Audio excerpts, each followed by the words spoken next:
हरि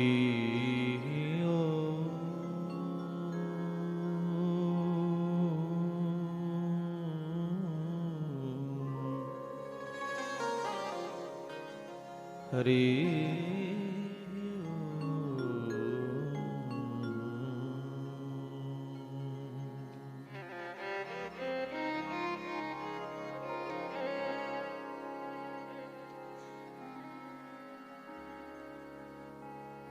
अविरल मदजल निवहं भ्रमर कुलालिक सेवितं कपोलम् अभिमत फलदातारं कामेशं गणपतिं वन्दे।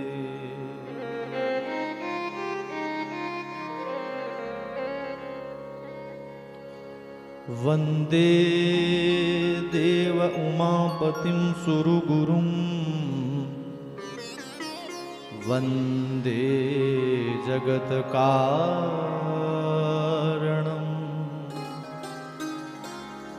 वन्दे पन्नगभूषणं मृगधरं वन्दे पशूनां पतिं वन्दे सूर्यशशाङ्कवह्निनयनं वन्दे मुकुन्दप्रियं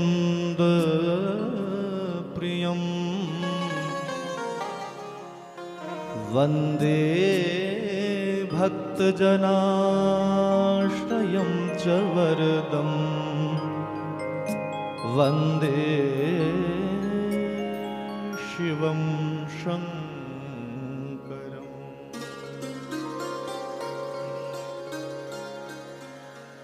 ध्येयं सदा परिभवग्नमभीष्टदोहं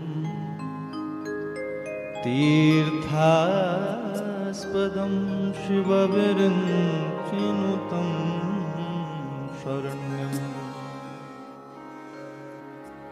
भृत्यार्तिहं प्रणतपालभवाब्धिपूतं वन्दे महापुरुषते चरणारविन्दम्।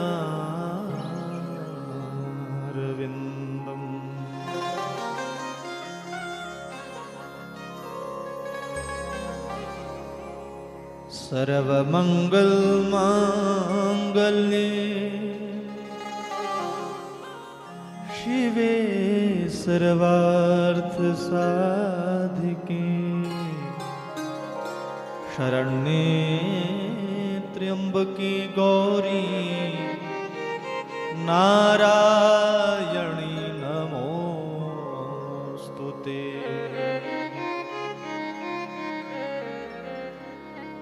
यत्र यत्र रघुनाथ कीर्तनं तत्र तत्र कृतमस्तकाञ्जलिं बाष्पवारि परिपूर्णलोचनं मारुतिं नमत राक्षसान्तकम्। भक्ति भक्त भगवंत गुरु चतुर नाम वपु एक, इनके पग वंदन किए नाशे विघ्न अनेक। उमापति महादेव की जय। श्री राधावर कृष्ण चंद्र जी की जय। सियावर रामचंद्र जी की जय। बोलो भाई सब संतन की जय। नमः पार्वती पतये हर हर महा। आइए मन वाणी को पवित्र करें। देवादिदेव महादेव शंकर भगवान की नटराज रूप में धारण की हुई छवि को अपने हृदय में हृदयस्थ करें, फिर कथा में प्रवेश करें। सतसृष्टि तांडव रचयिता नटराज राज नमो नमः।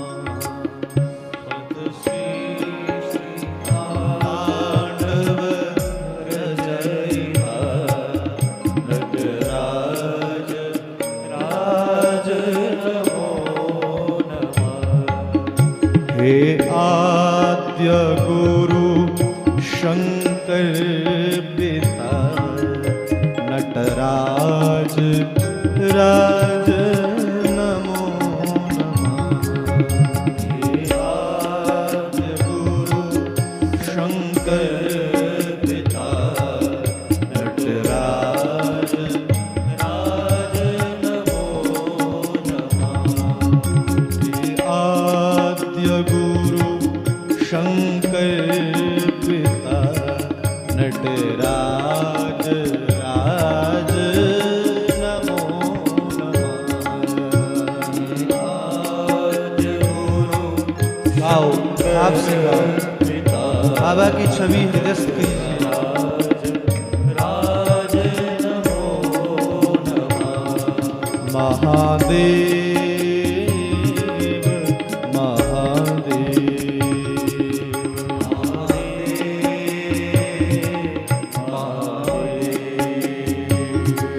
महादेव महादेव।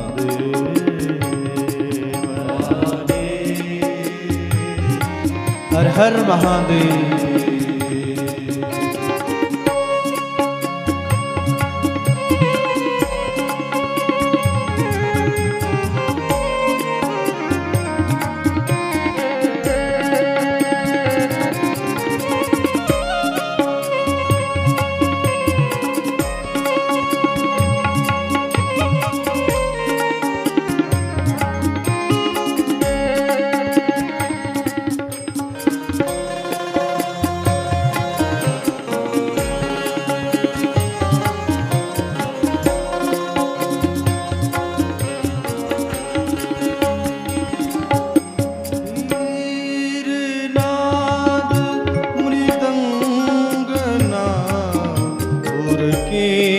छवि ब्रह्मांड वीरनाद मृदंगनाद के हुए ब्रह्मांड गंभीरनाद मृदंग माधुर के छवि ब्रह्मांड वीरनाद मृदंगनाद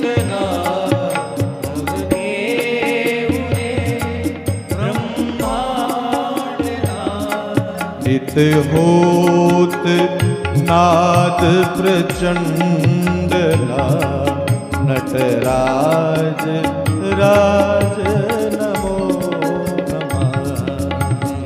होत नाद प्रचंड नटराज राज नमो नमः।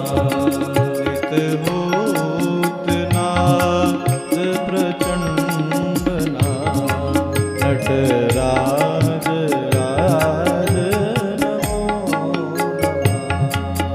नमः।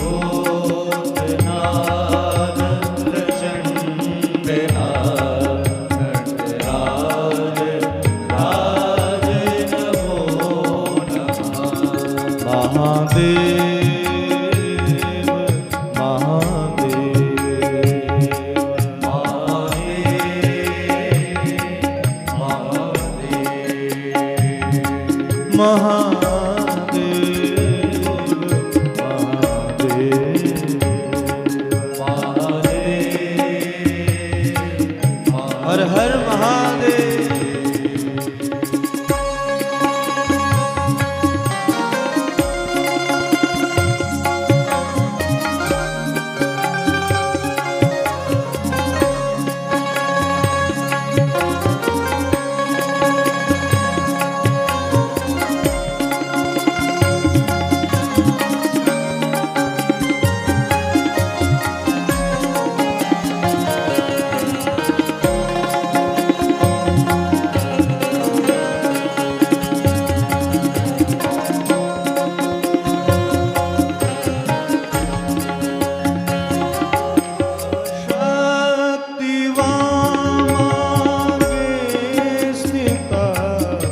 हे चंद्रिका अपराजिता,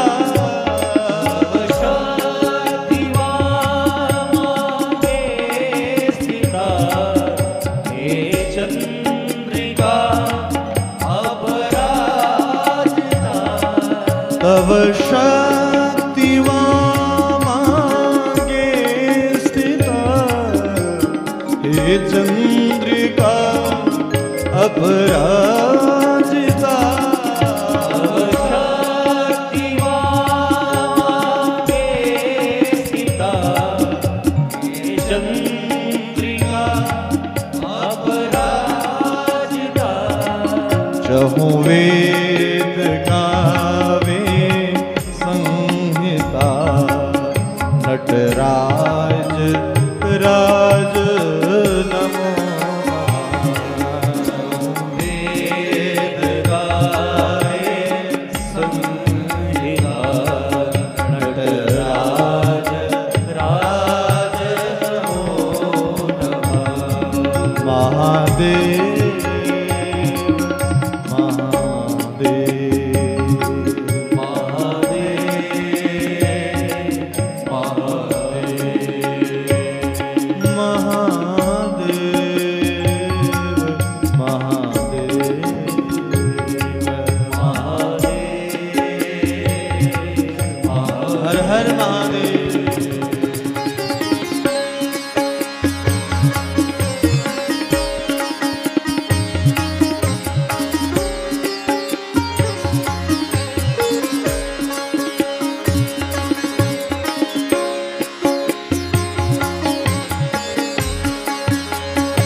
ज्ञान गंगा चंद्रमा, चिद ब्रह्म ज्योति ललाट मां।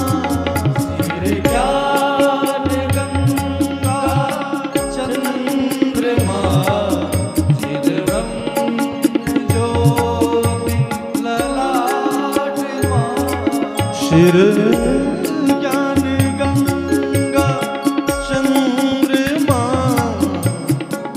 ब्रह्म ज्योति ब्रह्मांड गंगा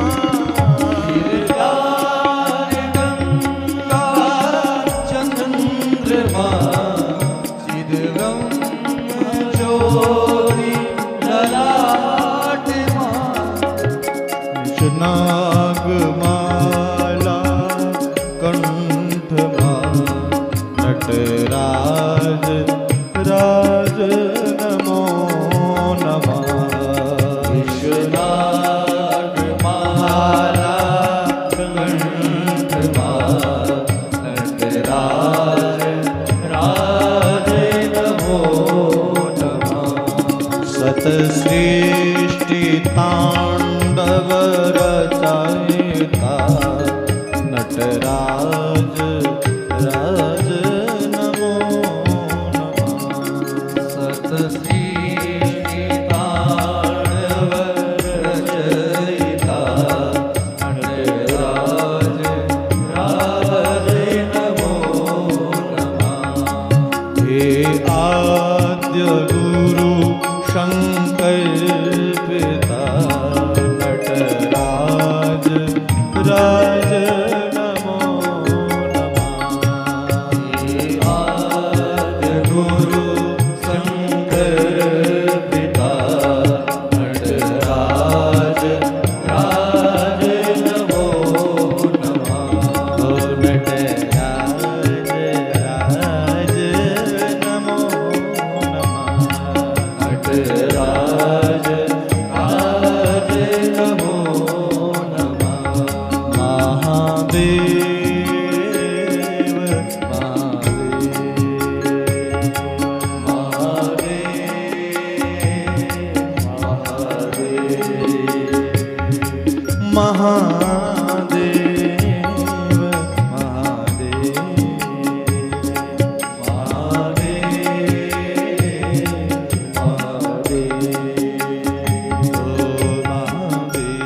पतये हर हर महादेव। परम मंगलमय नित्यम बोधमय देवाधिदेव महादेव शंकर भगवान का साक्षात श्री विग्रह स्वरूप श्री शिव महापुराण के चरणों में बारंबार प्रणाम करते हुए जगत जननी महामाया त्रिपुर सुंदरी मणिद्वीप निवासिनी जगदम्बा पराम्बा आदि शक्ति दुर्गा स्वरूपिणी माँ कुलजा के चरणों में कोटि कोटि वंदन। ग्राम देवता, स्थान देवता, कुल देवता, ब्रिजेश्वर देवता के चरणों में कोटि कोटि वंदन। पूज्य विप्रो द्वारा अवाहित पूजित लिंग तो भद्र मंडलस्थ नवग्रह मंडलस्थ समस्त देवी देवताओं को कोटि कोटि प्रणाम। प्रातः स्मरणीय पूजनीय पूज्य सदगुरु महाराज जी के चरणों में कोटि कोटि नमन एवं अत्र उपस्थित ऋग्वेद, यजुर्वेद, सामवेद, अथर्ववेद रूपी पूज्य विप्र चरणों में कोटि कोटि नमन। भक्तिमती श्रद्धामयी माताएं बहनें एवं देवाधिदेव महादेव शंकर भगवान के चरणानुरागी समुपस्थित समस्त महादेव के भक्तवृंद, आप सभी का आज के सत्र में व्यासपीठ से बहुत बहुत अभिनंदन। प्रेम से बोलो हर हर महादेव, हर हर महादेव, हर हर महादेव। महादेव की असीम अनुकंपा का वर्षण हो रहा है कि हम आप सभी शिव महापुराण की कथा में विराजमान है और शंकर जी के चरित्रों को श्रवण करते करते आज एकादश दिवस में प्रवेश पा चुके हैं और आज ये महादेव की कथा विश्राम की ओर अग्रसर है। हमारे यजमान जी का शुभ संकल्प पूर्ण हो चुका है। पूर्णाहुति के साथ ही संकल्प पूरा हो जाता है। बोलिए शंकर भगवान की जय। तो इनके मन का ये बहुत पवित्र भाव जो आज संपूर्ण हुआ है। रही बात कथा की, कथा कभी पूर्ण नहीं होती। ये बात अलग है कि हम आप कभी कभी कह देते हैं कि कथा खत्म हो गई, कथा खत्म नहीं होती। बोलिए शंकर भगवान की जय। कथा पूर्ण भी नहीं हो सकती। कथा केवल विश्राम लेती है। एक स्थान पर विश्राम लेगी, दूसरे स्थान पर फिर चलेगी। रही बात यज्ञ की, यज्ञ की पूर्णाहुति हो चुकी है। ये समस्त देवी देवताओं की कृपा से कुल देवता, ग्राम देवता, स्थान देवता, कुलजा भगवती और समस्त देवी देवताओं की कृपा से बड़े ही निर्विघ्न पूर्ण ढंग से जो है हमारा ये यज्ञ पूर्ण हो चुका है। अब जितना समय महादेव ने हमें बोलने के लिए दिया है उतना जो है आज कथा पर चर्चा करेंगे, फिर कथा को विश्राम देंगे। बोलिए शंकर भगवान की जय। तो कथा की सार्थकता है कि कथा में किसी भी प्रकार का विघ्न ना आना। कथा में कितना आनंद आया, कितना रस वर्षण हुआ, हमने कितना इसमें आनंद लिया है, कितना आत्मरंजन किया है, ये तो बाद की बात है। परंतु 11 दिनों तक चलने वाले यज्ञ में किसी भी प्रकार का कोई विघ्न उत्पन्न नहीं हुआ। ये महादेव की कृपा है। ये यजमान जी का सुंदर संकल्प भाव है। तो आओ अब चर्चा करें शिव महापुराण की कोटि रुद्र संहिता में हम प्रवेश पा चुके हैं। वास्तव में अनंत है कथा। सारा जीवन भर भी यदि आप कथा पर चिंतन करते रहोगे तो भी इसका पार नहीं पाया जा सकता। हम 12 ज्योतिर्लिंगों का वर्णन कर रहे हैं। पिछले कल हमने चौथे ज्योतिर्लिंग को सुना जो ओमकारेश्वर के रूप में विंध्याचल पर्वत पर विराजमान है। बोलिए शंकर भगवान की जय। महाराज, अब जो पांचवा ज्योतिर्लिंग है वो हमारे उत्तराखंड की पावन भूमि में है। सूत जी महाराज शौनकादि 88,000 ऋषि मुनि उसे कह रहे हैं, ऋषियों जो छठा ज्योतिर्लिंग है वो नर नारायण भगवान की कृपा से उनकी उपासना के कारण उत्तराखंड की पावन भूमि में विराजमान है, जो केदारेश्वर के रूप में प्रतिष्ठित है, प्रसिद्ध है। बोलिए शंकर भगवान की जय।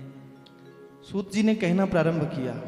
अब मैं आपको इस पवित्र ज्योतिर्लिंग का आख्यान सुनाता हूं, कैसे यह धरती पर प्रतिष्ठित हुआ, कैसे महादेव का यह ज्योतिर्लिंग जो है इस धरा पर आया, कैसे महादेव ने हम आप लोगों के ऊपर कृपा करते हुए यहां पर अपना स्वरूप प्रतिष्ठित किया, ये बताना प्रारंभ किया। नर नारायणाख्यो याव अवतारो हरेर्द्विजाः ते पाते भारते खंडे बदरयाश्रम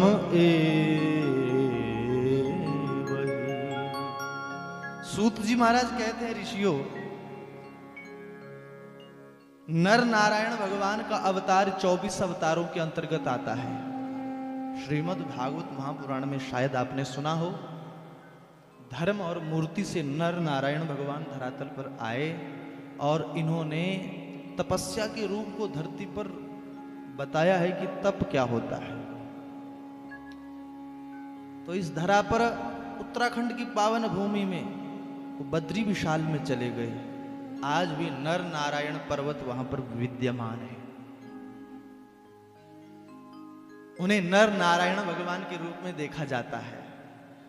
वहां पर जाकर के इन्होंने अखंड तप किया, ऐसा घोर तप किया कि महाराज इनका तप खंडित करने के लिए कामदेव ने बहुत प्रयास किया, परंतु कामदेव को नर नारायण भगवान ने उर्वशी नामक वैश्या गिफ्ट कर दी। बोलिए शंकर भगवान की, अप्सरा गिफ्ट कर दी। ऐसे ये नर और नारायण।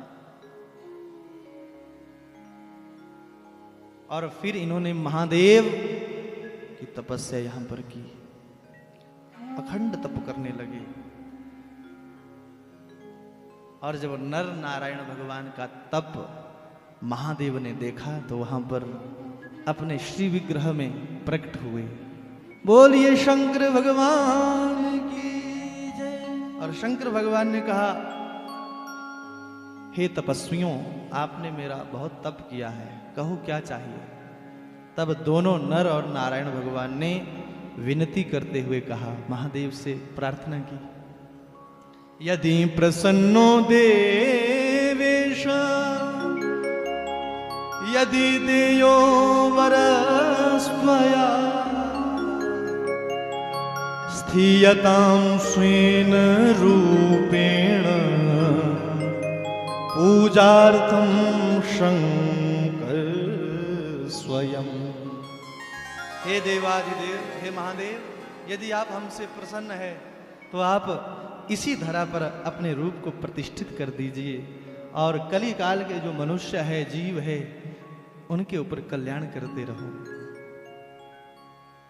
तो महादेव ने ये परोपकार की भावना को देखते हुए वहीं पर अपना ज्योतिर्लिंग प्रकट किया और केदारेश्वर के रूप में यहां पर प्रतिष्ठा हुई है। 12 ज्योतिर्लिंगों में केदारनाथ जी 5वें ज्योतिर्लिंग है और बड़ा ही सुंदर वातावरण है। आज भी आप जाएंगे तो ऐसा लगता है जैसे कोई अलौकिक दिव्य लोक जो है यहां पर उतर गया है। हमारे पूर्वज वहां पर केवल प्राण प्रयाण करने के लिए जाया करते थे। अब तो स्थिति बदल गई, जैसे जैसे समय बदलता है वैसे वैसे स्थिति बदल जाती है। जैसे जैसे समय बीतता है नहीं तो एक समय ऐसा था जब ऐसे स्थानों पर केवल हमारे पूर्वज घर गृहस्थ के सारे धंधों से निवृत्त होकर के नंगे पांव जो है प्राण प्रयाण करने के लिए इन तीर्थ स्थलों पर चले जाया करते थे और वहीं पर जो है प्राण छोड़ते थे, प्राण प्रयाण करते थे। ऐसा भी समय था। पांडवों ने भी स्वर्गारोहण की यात्रा वहीं से की है। भागवत जी में ऐसा वर्णन आया। उत्तराखंड की पावन भूमि में चले गए। वो कोई टूरिस्ट प्लेस नहीं है, वहां पर केवल ध्यान लगाने के लिए ही ऋषि मुनि लोग जाते थे। आज भी आपको बर्फ के पहाड़ों में, गुफाओं में वहां पर ऐसे ऐसे संत मिलेंगे जिनकी आयु का ही पता नहीं है। कई संत कहते हैं, हमारा अनुभव तो नहीं है पर हमने संतों के मुख से सुना है, अभी भी तप में बैठे हैं। उन गुफाओं से बाहर आएंगे कब? जब कल की भगवान आएंगे। कल की भगवान जब स्थिति बनाएंगे, कल की भगवान आकर के जब सतयुग की स्थापना कर देंगे, तब पुनः आते हैं। अगर आपको विश्वास ना हो रहा हो तो आपने देखना, मंडी साइड, कुल्लू साइड निकल जाना तो वहां पर मेले लगते हैं। ये पराशर ऋषि आ रहे हैं, ये वशिष्ठ मुनि का रथ आ रहा है, वो जीवित है। सप्तऋषि अभी बैठे हुए हैं क्योंकि इनकी आयु होती है बहुत लंबी। एक युग नहीं, कई चतुर्युगियां देखते हैं ये। बोलिए शंकर भगवान की। परंतु ये सूक्ष्म स्वरूप में है। कलयुग का दर्शन ही नहीं करते ये। जब पता चलता है कि कलयुग आने वाला है तो चले जाते हैं गुफाओं में, ध्यान में बैठ जाते हैं। ये विज्ञान है मेरे सनातन में। आप चाहे तो बिना सांस लेकर के भी अपना शरीर रख सकते हैं। ये विज्ञान सनातन का है।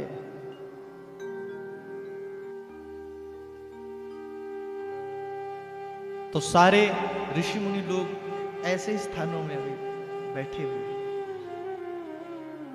ऐसा ये केदारेश्वर महादेव है।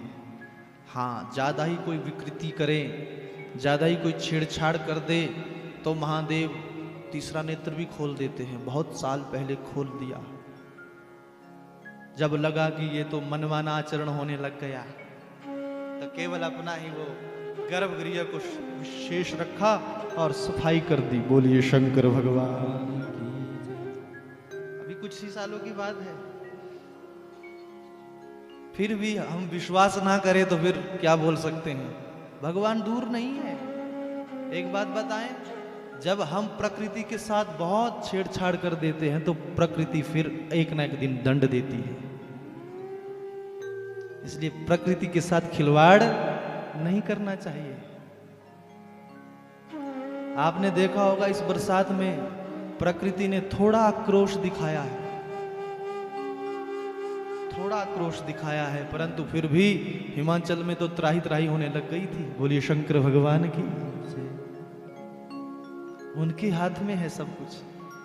इसलिए प्रकृति को इतना भी मत सताओ कि कहीं ये अपना उग्र रूप धारण कर ले। इनको ज्यादा प्रयास नहीं करना पड़ता, ये पहाड़ों को बंद ही करती है। बोलिए शंकर भगवान की। चिंतन का विषय है। भगवान पहले बहुत संकेत करते हैं, ना माने तो फिर एक्शन लेना पड़ता है। हमारे प्रभु शास्त्र कहते हैं हमें प्रकृति वही देती है जो हम प्रकृति को देते हैं। ये नियम है, सिद्धांत है। इसलिए सुख सुविधा के चक्कर में, इस भौतिकवाद में खोकर के कहीं अपने आध्यात्मिक शांति को भंग मत कर लेना। ये भगवान का ब्रह्मांड है सारा। तो केदारेश्वर में आपने दर्शन किया होगा बहुत पहले। उन्होंने तीसरा नेत्र खोला, फिर भी मनुष्य इतना गिर गया महाराज कि वहां पर उसका कोई प्रभाव नहीं पड़ा। हमने तो ऐसा भी सुना कि वहां पर जितने भी लोग मरे ना उस चपेट में आकर के, कई लोग जो है वहां पर मरे हुए आदमी के उंगलियां काट करके उनके हाथों के आभूषणों को निकालने लगे। कितना गिर जाता है ना मनुष्य, कहां तक गिर जाता है स्वार्थ के लिए। बोलिए शंकर भगवान की। परंतु कर्मों की गति है भैया, शास्त्र कहते हैं कि कर्म भोगने ही पड़ते हैं, इसलिए कर्म बहुत सोच करके करने चाहिए। केदारेश्वर तो साक्षात महादेव का स्वरूप है, और जो केदारेश्वर का दर्शन करता है उसको किसी भी प्रकार का दोष स्पर्श नहीं कर सकता, उसका विवेक अपने आप ही जागृत होता है। ऐसी इस कथा को सुनने की फलश्रुति है। बोलिए शंकर भगवान की जय। अब छठे 12 ज्योतिर्लिंगों में नाम आता है भीम शंकर का। तो एक भीम नामक दैत्य हुआ, उसका कल्याण हमारे देवाधिदेव महादेव ने धर्म की रक्षा के लिए किया, ब्राह्मणों की रक्षा के लिए किया, राजा की रक्षा के लिए किया, जिसके कारण इनका नाम पड़ गया भीम शंकर। बोलिए शंकर भगवान की जय। और इन्होंने केवल यहां पर यही ज्ञान दिया है कि पंचाक्षरी मंत्र का यदि कोई जाप करता है तो उसको सब वस्तुएं प्राप्त हो जाती है। महादेव की भक्ति करना सबसे सहज भी है, केवल पंचाक्षरी मंत्र को जपते रहो। बहुत प्यारा मंत्र है, मुझे लगता है कि इसको सभी गाते हैं। क्या गाना है? नमः शिवाय ओम नमः शिवाय, हर हर भोले नमः शिवाय, नमः शिवाय ओम नमः शिवाय, हर हर भोले नमः शिवाय, नमः शिवाय ओम नमः शिवाय, हर हर भोले नमः शिवाय, नमः शिवाय ओम नमः शिवाय, हर हर भोले नमः शिवाय। सोमेश्वराय शिव सोमेश्वराय, सोमेश्वराय शिव सोमेश्वराय, हर हर भोले नमः शिवाय, हर हर भोले, हर हर महादेव शिवाय, नमः शिवाय ओम नमः शिवाय, हर हर भोले नमः शिवाय, नमः शिवाय ओम नमः शिवाय, हर हर भोले नमः शिवाय, हर हर भोले नमः शिवाय, हर हर भोले नमः शिवाय।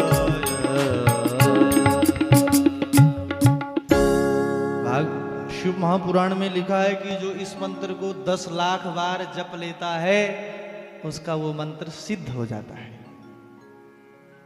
10 लाख बार, केवल 10 लाख बार, और सहज है, बहुत जल्दी माला होती है पंचाक्षरी मंत्र की।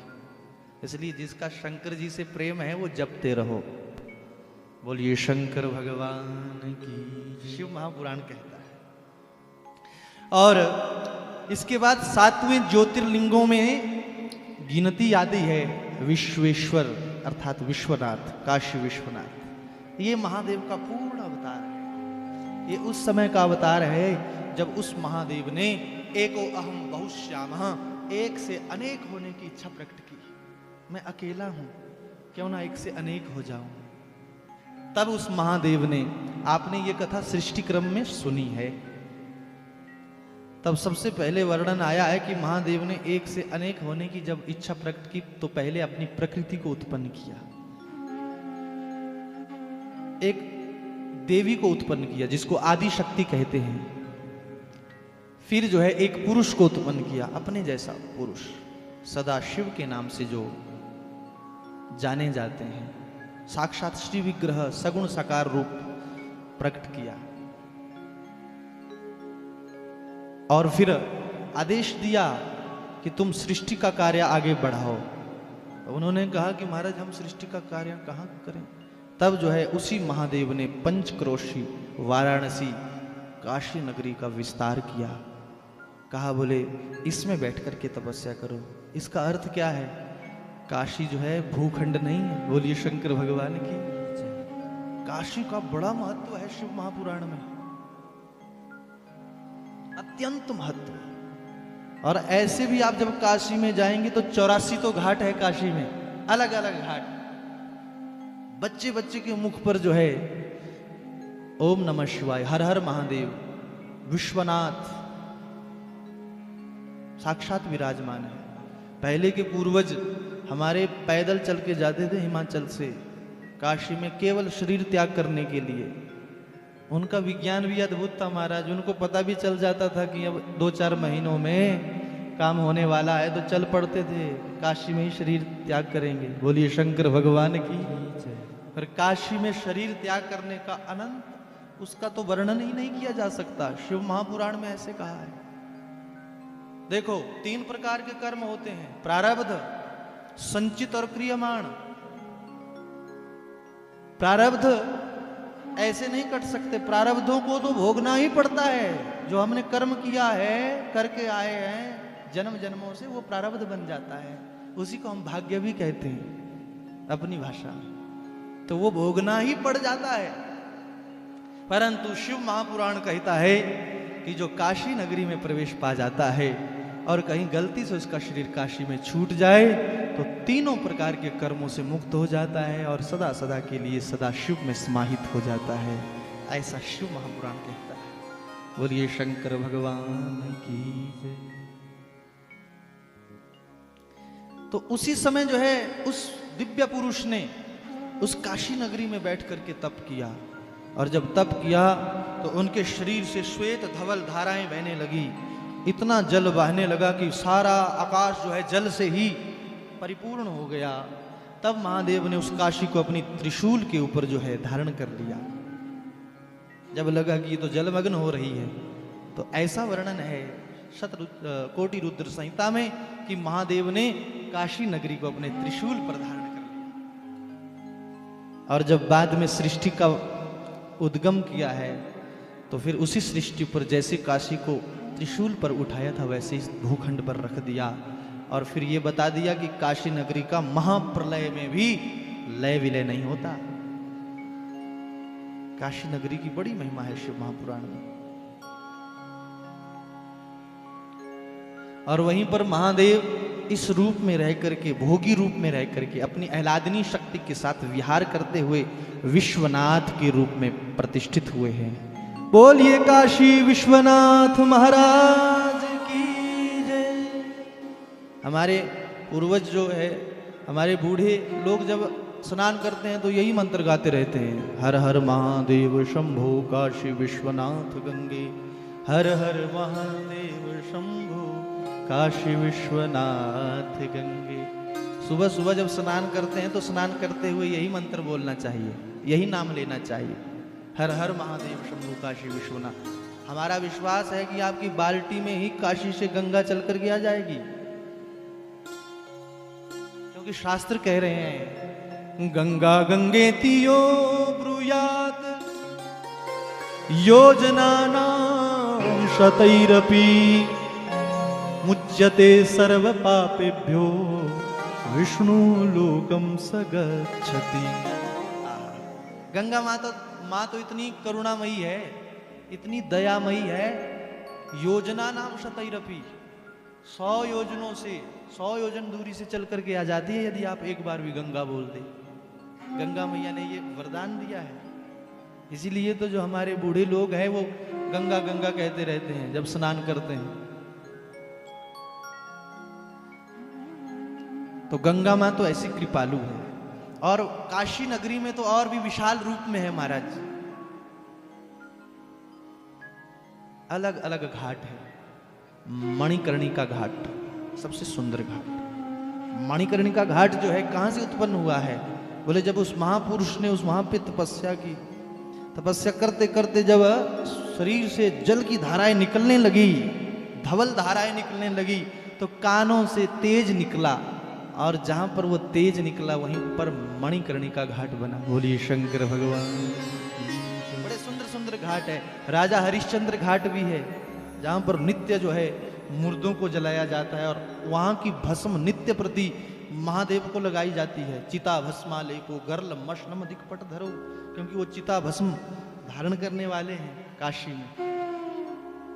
तो राजा हरिश्चंद्र का जीवन तो बहुत जुड़ा है काशी नगरी से। शिव महापुराण की कथा तो नहीं है, परंतु ये देवी भागवत की कथा है। राजा हरिश्चंद्र जिसका आज भी नाम लिया जाता है सत्यवादियों में, सबसे पहले यदि किसी का नाम स्मरण आता है, नाम याद आता है, तो वो केवल राजा हरिश्चंद्र है। कैसे कैसे राजा हुए इस धरा पर महाराज, युगों पहले चले गए, परंतु आज भी पुराणों में जिंदा है, जीवित है। जब इनकी गाथा गाई जाती है तो स्वरूप प्रकट हो जाता है महाराज। काशी का वो शमशान घाट,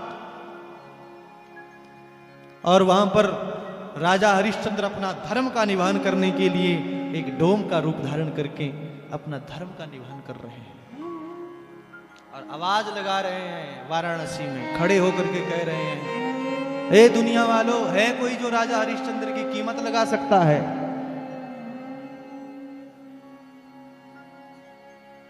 क्यों? क्योंकि धर्म बचाना है, सत्य को बचाना है। अपने पूरे परिवार को दांव पर लगा दिया। ऐसे थोड़ी नाम कहते हैं महाराज, शास्त्र गर्ज करके कहते हैं, धीरज धर्म मित्र अरु नारी, आपत काल परख यही चारी। धर्म की परीक्षा तो आपत्ति में होती है, जैसे राजा हरिश्चंद्र ने दी। केवल अपना मुख से निकले हुए सत्य को बचाने के लिए राजा हरिश्चंद्र ने अपने आप को भी दांव पर लगा दिया, परंतु परीक्षा में सफल हुए। बाद में हरिश्चंद्र समो राजा न भूतो न भविष्यति, ऐसा पाठ जो है देवी भागवत में छप गया। क्यों? क्योंकि राजा हरिश्चंद्र के समान धर्मनिष्ठ और सत्यनिष्ठ राजा ना कोई हुआ, ना कोई हो सकता। और इन्हीं के ही आगे पावन वंश में चल करके हमारे प्रभु राम जी का प्राकट्य होता है। तो ऐसे ऐसे घाट आज भी जिनको देख करके वो कथाएं जीवंत हो जाती है महाराज। 80 घाट जहां पर बैठ करके गोस्वामी तुलसीदास जी ने रामचरितमानस को लिखा और हम जैसे प्राणियों को, घोर कलिकाल के काल में भटकते हुए प्राणियों को एक उपहार दिया। पढ़ते रहो, इसका आनंद लेते रहो। तुलसीदास जी ने 24,000 चौपाइयों से भरा पड़ा है रामचरितमानस। हम बार बार कहते हैं, पढ़ते रहो। ये गोस्वामी जी ने वहीं पर लिखा, गंगा के सामने। ये जितने भी घाट है गंगा के तट पर है महाराज। आप कभी काशी जाओगे तो आपको अनुभूति होगी कि यही शिव की नगरी है। एक से बढ़कर एक प्रखर विद्वान। अगर किसी ने ज्ञान की प्राप्ति करनी है तब तो काशी ही जाओ, काशी का दर्शन करो। हाँ, यदि प्रेम को लेना है, प्रेम रस लेना है तो वृंदावन जाओ। मर्यादा का निवारण करना है तो अयोध्या जाओ। क्या नहीं दिया है भगवान ने। मोक्ष की प्राप्ति करनी है तो बद्रीनाथ धाम को निकल जाओ। सब कुछ यहीं पर है। घर दिए है भगवान ने प्राप्ति के लिए इस धराधाम पर। तो विश्वनाथ जी यहां पर साक्षात विराजमान है। और काल भैरव का मैंने आपको आख्यान सुनाया था। काल भैरव जो है वाराणसी के कोतुवाल है, रक्षक है। और कितने क्षेत्रफल में फैली हुई है काशी। पंचक्रोशी कहते हैं, 5 कोस लंबी चौड़ी है। कोस का प्रमाण मैंने आपको दिया था, 3 किलोमीटर का एक कोस होता है। इस तरह से चारों ओर को काशी नगरी फैली हुई है और उसमें ही हमारे विश्वनाथ जी विराजमान रहते हैं। बोलिए विश्वनाथ महादेव की जय। और 8वें ज्योतिर्लिंग के बीच में, 8वें ज्योतिर्लिंग के रूप में त्र्यंबकेश्वर भगवान है। ये महर्षि गौतम के द्वारा पूजित हुए हैं। कथा बहुत लंबी है पर समय का अभाव, केवल समास विधि से मैं आपको दर्शन कराऊं। एक बार वर्णन आता है कि इस धरा पर अकाल पड़ा, 100 वर्षों तक अकाल पड़ा, वर्षा ही नहीं हुई। जब वर्षा नहीं हुई तो गौतम ऋषि के तपोबल से गौतम ऋषि ने एक वरुण देवता की तपस्या की। वरुण देवता ने उन्हें एक ऐसा कुंड दिया, ऐसा जल का कुआं दिया जो कभी नहीं सूखता।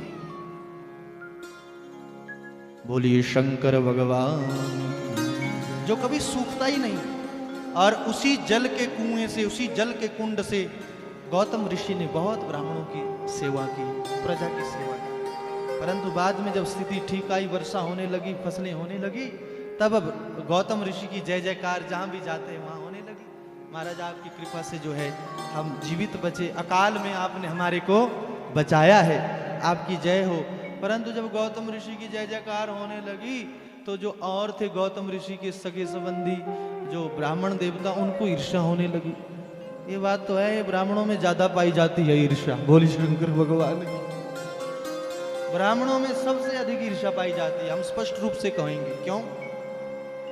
मैं तो कहता हूं कि भारतवर्ष का ब्राह्मण यदि आज भी एक हो जाए तो ब्राह्मण जगत गुरु था, जगत गुरु है और जगत गुरु रहेगा। पर कब? यदि आपस में खींचातानी छोड़ दे। बोलिए शंकर भगवान की जय। हाँ साहब, ये पहला वर्ण है। ब्राह्मणो वस्य मुखमासीद बाहु राजन्य उरु तद वैश्य पदभ्याम शूद्रो अजायत। ये भगवान का विराट रूप है, ये चारों वर्ण। परंतु गड़बड़ पता कहां होती है? जहां पर एक दूसरे को नीचा दिखाने के लिए लगे रहते हैं महाराज, एक मत नहीं हो पाते, वहीं पर गड़बड़ हो जाती है। और ये अभी की बात नहीं है, गौतम ऋषि के साथ ऐसा हुआ है। आप कभी शिव महापुराण का दर्शन करें, यहां पर वर्णन आया है कि गौतम ऋषि के जितने भी और ब्राह्मण परिकर के जो जिन्होंने उनको त्राण दिए, उन्हीं की निंदा करने लग गए। और क्या किया? गणेश जी की आराधना की, गणेश जी को प्रसन्न किया। गणेश जी से कहा, बोले इनकी बड़ी छवि लहरा रही है, सब कह रहे हैं कि इनकी वजह से ही हम बचे हैं, आप कृपा करके किसी ना किसी बहाने हमारे यहाँ से, हमारे परिकर से इनको निष्कासित करा दीजिए। गणेश जी ने कहा, देखो कृत घनता अच्छी नहीं है, जब तुम्हारे ऊपर समय आया था तो इन्होंने ही तुम्हारी रक्षा की, अब तुम कहते हो कि इनको हमारे परिकर से बाहर निकाल दो।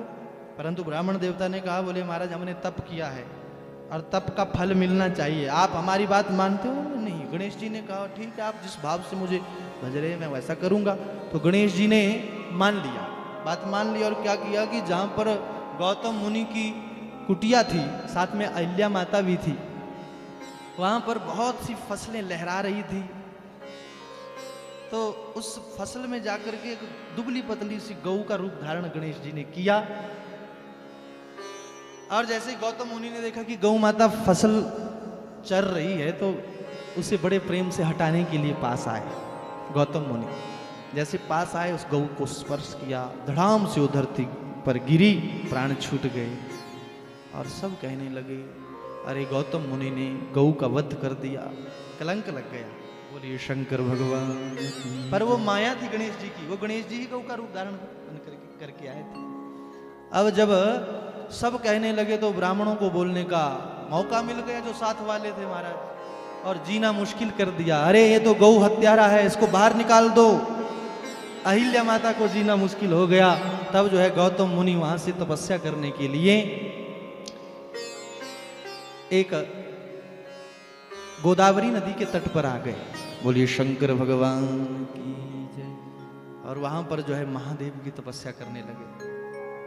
ब्राह्मणों से पूछा कि अब हमें कैसे मुक्त हो सकते हैं, तो ब्राह्मणों ने अपनी ओर से इतने नियम बताए कि गौतम मुनि कर ही नहीं सकते। क्या कहा? बोले 100 परिक्रमाएं जो है पृथ्वी की करो, और 1 करोड़ पार्थिव शिवलिंग बनाओ, उसका पूजन करो, फिर उस शंकर जी का ध्यान करके पूजा करो। गौतम मुनि ने कहा ठीक है, करता रहूंगा। और गौतम मुनि जो है उनके कहने पर चले गए नदी के किनारे महाराज, और पार्थिव लिंग बना करके शंकर जी का पूजन करने लगे। एक दो जितना हो सकता है उतना नित्य प्रति करते हैं। बीच में ही शंकर भगवान प्रसन्न होकर के दर्शन देने के लिए आए। हे गौतम मुनि, आपने मेरा तप किया है, मांगो, क्या मांगना चाहते हैं? बोले महाराज मेरे माथे पर कलंक लगा है, आप हो सके तो मेरे ऊपर कृपा करो। महादेव ने कहा बोले तुम्हारे साथ षड्यंत्र हुआ है गौतम मुनि, आप कहें तो मैं उन ब्राह्मणों को दंड दे सकता हूं। बोले नहीं नहीं महाराज, देखो दया होती है ब्राह्मण के मन में। गौतम मुनि कहते नहीं, दंड नहीं देना है। अगर उन्होंने मुझे निष्कासित नहीं किया होता तो मैं आपका भजन नहीं कर पाता, यहां पर आपका पूजन नहीं कर पाता। देखो ठोकर लगाने वाले ही कई बार आगे बढ़ाते हैं, है ना, इसलिए निंदक नीरे राखिए। बोलिए शंकर भगवान की। जब आपकी कोई प्रशंसा ही करते रहे, प्रशंसा ही करते रहे, प्रशंसा ही करते रहे तो क्या होता है, फिर जो है हम प्रशंसा में ही खो जाते हैं। सबसे खतरनाक बाण है प्रशंसा। अगर इससे कोई बच गया तो फिर उसको आगे जाने से कोई रोक ही नहीं सकता, परंतु प्रशंसा जब होने लगती है तो वो अभिमान में आ जाता है। तो गौतम मुनि तो विवेकी थे। गौतम मुनि ने कहा ठीक हुआ महाराज, उन्होंने मुझे निष्कासित किया, अच्छा ही काम तो बताया। उनके ही कहने पर तो मैं पार्थिव लिंग बना करके आपकी पूजा कर रहा था। महादेव ने जब ये स्वभाव देखा, कहा तुम वरदान मांगो। गौतम मुनि ने कहा बोले महाराज यहीं पर विराजमान हो जाओ, और आगे आने वाले समय में जो भी आपका यहाँ दर्शन करेगा उनका कल्याण करना आपका कर्तव्य है महादेव। कलयुग के प्राणी जो है मंद सुमंद मत्यो मंद भाग्या युद्रुताः, कलयुग के प्राणियों की गति मंद होगी, मति मंद होगी, सोचने का क्षमता नहीं होगी। इसलिए आप यहाँ पर विराजमान होकर के कली काल के मनुष्यों को दर्शन देकर के उनका कल्याण करते रहो। महादेव ने कहा तथास्तु, और तुरंत ही वहां से अंतर ध्यान हुए। बोलिए शंकर भगवान की। ये जो त्र्यंबकेश्वर महादेव है ये महाराष्ट्र में पड़ता है, नासिक में। तो 12 ज्योतिर्लिंगों का बड़ा सुंदर अद्भुत वर्णन है।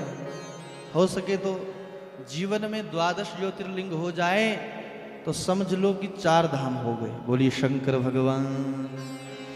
ये चारों ओर को फैले हुए हैं, पूर्व पश्चिम उत्तर दक्षिण। और इसके बाद वैद्यनाथ का प्राकट्य हुआ। इसके पीछे भी बहुत लंबी कथा है, सुंदर कथा है, परंतु आप समासवेदी से श्रवण करें। इस शिवलिंग को, इस ज्योतिर्लिंग को रावण ने प्रकट किया है। रावण के कारण ये प्रकट हुआ है। कब? एक बार रावण को लगा कि मैं ऐसी तपस्या करूंगा कि दुनिया में मुझे कोई ना हरा सके, संसार में कोई नहीं हरा सके।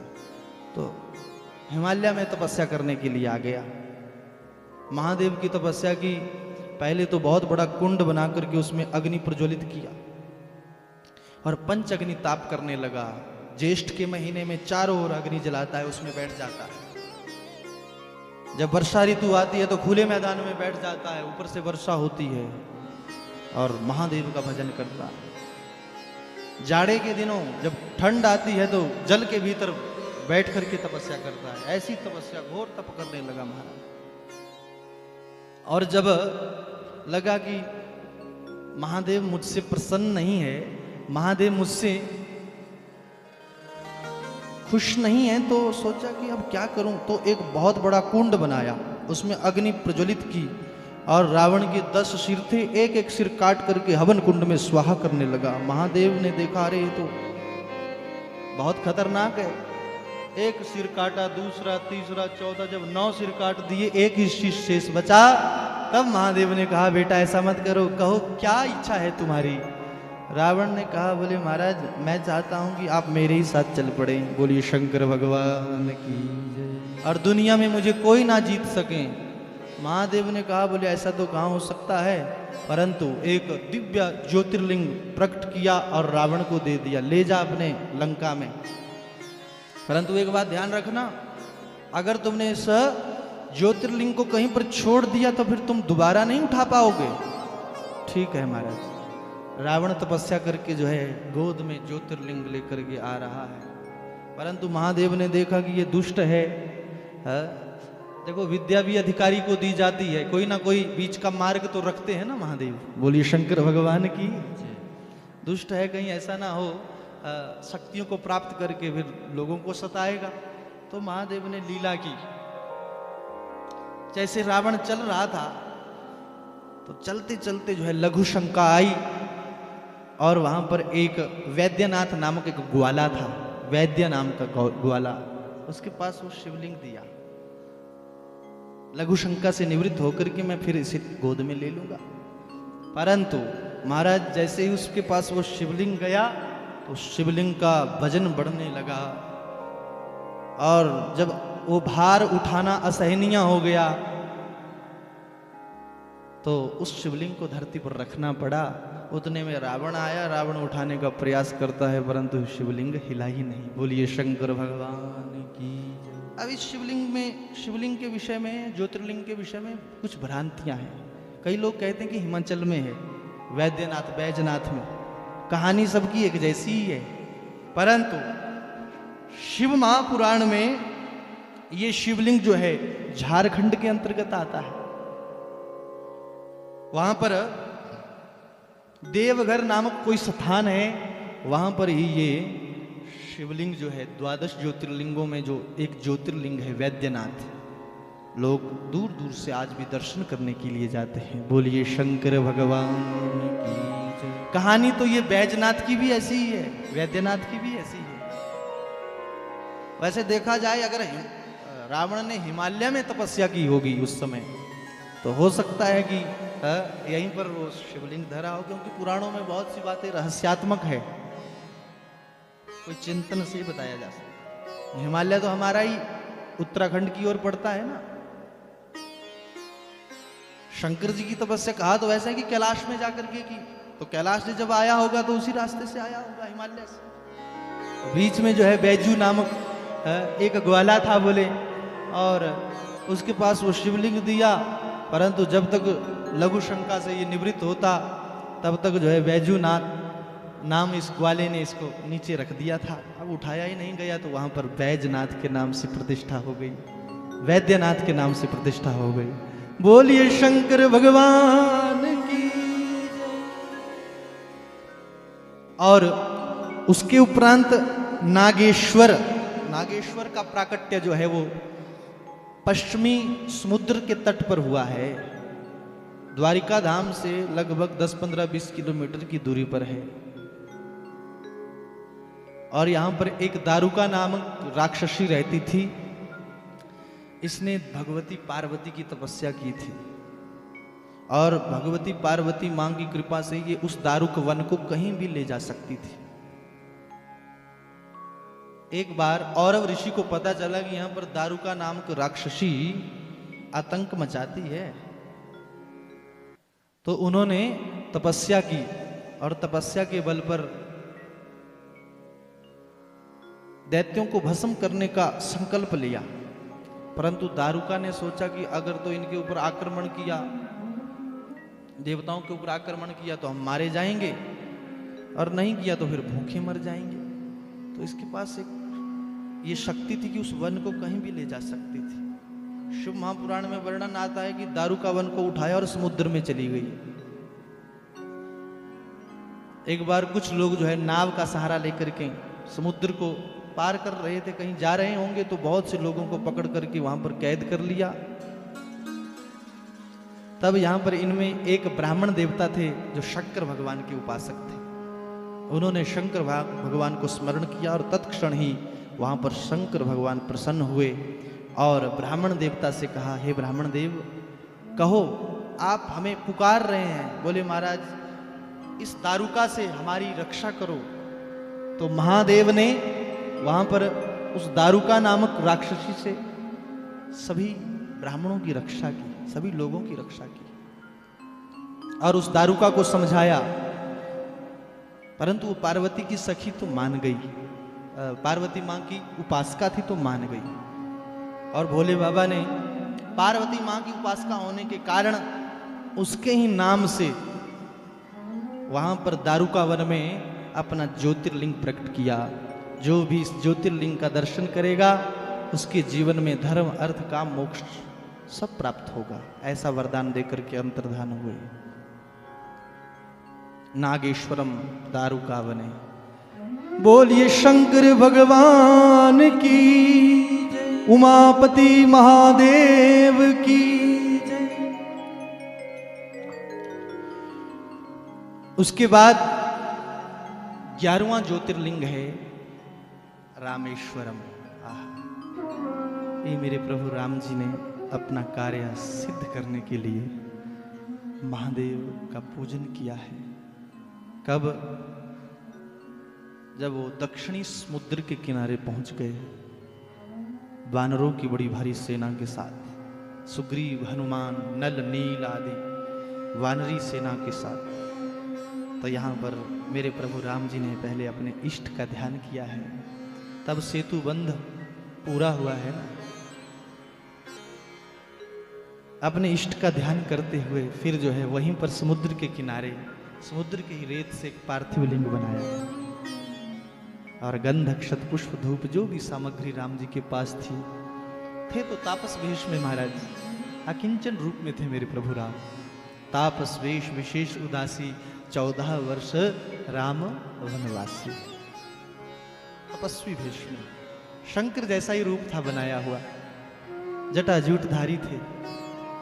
और फिर जो है महादेव का पार्थिव लिंग बना करके महादेव का पूजन किया, महादेव प्रकट हुए। बोलिए शंकर भगवान की। और शंकर भगवान ने कहा प्रभु हमारे लिए सेवा कहो। देखो इनका आपस में प्रेम कितना गूढ़ है। राम जी शंकर जी को प्रभु कहते हैं और शंकर जी राम जी को प्रभु कहते हैं। इसलिए रामेश्वरम के 2 अर्थ निकलते हैं। कोई कहते हैं जिसका ईश्वर राम वो रामेश्वर, कोई कहते हैं जिसके ईश्वर शिव वो रामेश्वर। वैसे रामेश्वर के 2 अर्थ निकल जाते हैं व्याकरण की दृष्टि से यदि देखा जाए। रामस्य ईश्वर यह स रामेश्वर।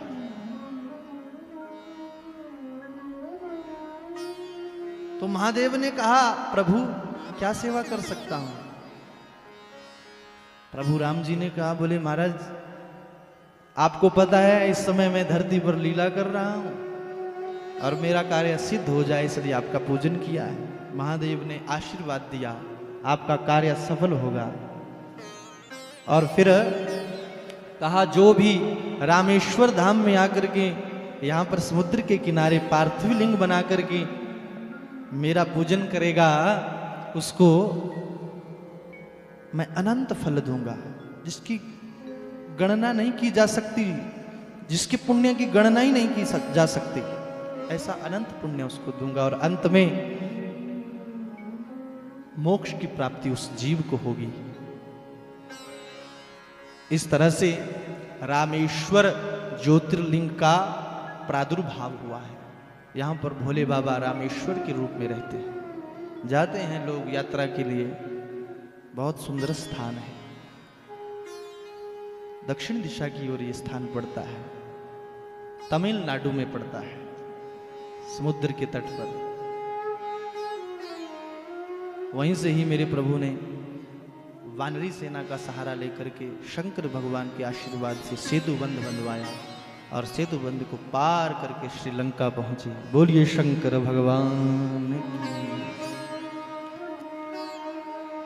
और 12वां ज्योतिर्लिंग है घुष्मेश्वरम। घुष्मेश्वर नाम कैसे पड़ा? एक घुष्मा नामक भगवान की परम लाडली भक्ता थी। सूत जी महाराज कह रहे हैं ऋषियों, अतः परम च घुष्मेशम ज्योतिर्लिंगमुदाहृतम् तस्यैव च सुमाहात्म्यं श्रूयतां ऋषि सत्तमा। दक्षिणस्यां दिशि श्रेष्ठो गिरिर्देवेति संज्ञका महाशोभान्वितो नित्यम राजते अद्भुत दर्शना। बोलिए शंकर भगवान की जय। एक देवगिरी पर्वत पर सुधर्मा नामक एक ब्राह्मण देवता रहते थे। उनकी धर्म पत्नी का नाम था सुदेहा। अब क्या हुआ कि ब्राह्मण देवता के बहुत समय हो गया, संतान नहीं हुई। जब संतान नहीं हुई तो सुदेहा नामक धर्म पत्नी ने अनुनय विनय करके कहा, महाराज आप दूसरा विवाह कर लीजिए। सुधर्मा नामक ब्राह्मण ने कहा, देवी विवाह तो मैं कर लूं, परंतु बाद में सौतिया डाह तुम्हें लगेगा और तुम्हें कष्ट मिलेगा। बोले नहीं नहीं, आप दूसरा विवाह कर सकते हो। अनुमति मिली और फिर अपनी ही छोटी बहन घुष्मा से सुदेहा ने अपने पति देवता का विवाह, दूसरा विवाह करवा दिया। ऐसा वर्णन शिव महापुराण में आता है। अब जो सुदेहा थी वो भगवान शंकर की परम लाडली भक्ता थी। लिखा है यहां पर, तस्य प्रिया सुदेहा च शिव धर्म परायणा पति सेवा परा नित्यम गृहं कर्म विचक्षणा।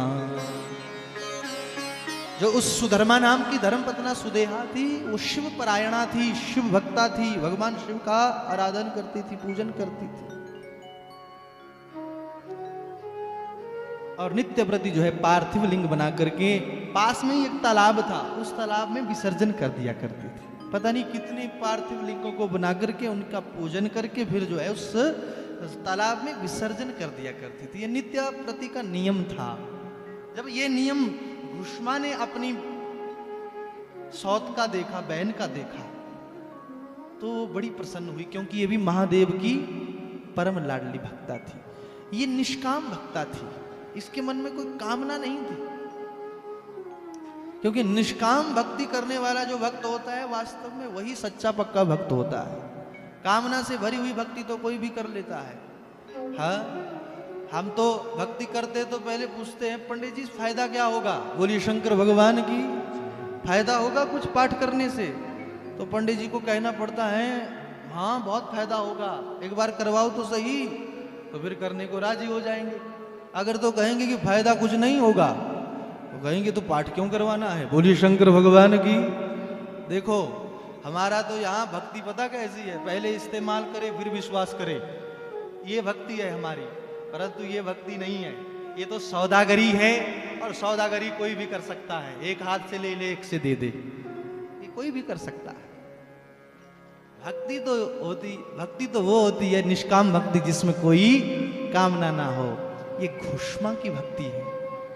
देखा कि ये तो भगवान की भक्ति करती है, तो ये सुदेहा जो है वो शंकर जी की भक्ति करती है, और ये घुष्मा जो है सुदेहा की सेवा करती है। और इसी सेवा के कारण क्या हुआ कि घुष्मा के कुछ वर्षों के बाद एक सुंदर पुत्र प्राप्त हुआ। परंतु जब पुत्र प्राप्त हुआ तो सुदेहा को जलन होने लगी, पीड़ा होने लगी। प्रेम तो बहुत करती थी परंतु अब जलन होने लगी।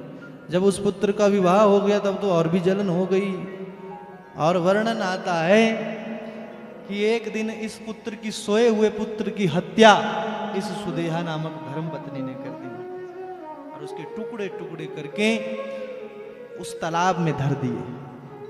सुबह जब घुष्मा उठी, घुष्मा की जो बहुरानी थी अर्थात उस पुत्र की जो धर्म पत्नी थी, उसने जब ये स्थिति देखी, वो सैया रक्त रंजित देखी, तो रोने लगी। अपने माता घुष्मा के पास गई, परंतु घुष्मा ऐसी भक्ता थी कि महादेव के ऊपर विश्वास करती थी। उस समय वो अपने काम में लगी थी, शंकर जी की सेवा कर रही थी, अर्थात शंकर जी का पार्थिव लिंग बना करके पूजा में का कार्य कर रही थी। बहुरानी विलाप कर रही है, माँ आपका बेटा तो मारा गया, किसी ने उसका वध कर दिया, उनका किसी ने वध कर दिया है। परंतु ना तो घुष्मा के हृदय में शोक है ना विषाद है, एक रस में स्थित है। कहा पहले पूजा कर लो फिर देखूंगी। बोलिए शंकर भगवान की जय।